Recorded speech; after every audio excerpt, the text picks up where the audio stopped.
L'atmosphère vibrait ainsi qu'une agreste visitée par de vivantes antennes, auxquelles on pensait en voyant certaines étamines presque rousses qui semblaient avoir gardé la virulence printanière, le pouvoir irritant d'insectes aujourd'hui métamorphosés en fleurs. Pour se délivrer des périgotes, Rahan et Pet battaient les arbres, à grands coups de gaule, furieusement.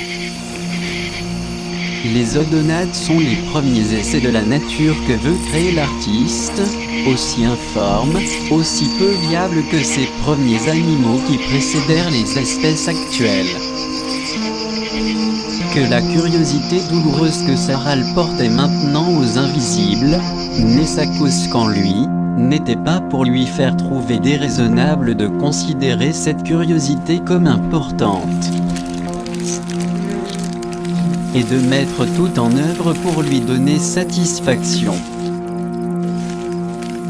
Le sentiment qui dominait était plus qu'une simple curiosité. Il se plongeait alors dans une méditation dont il attendait avec gourmandise le résultat. Il était absorbé dans la surprise et dans la contemplation muette de ce qu'il voyait. La méditation dans la retraite, l'étude de la nature, la contemplation de l'infiniment petit force un solitaire à chercher, avec une douce inquiétude, la fin de tout ce qu'il voit, et la cause de tout ce qu'il sent.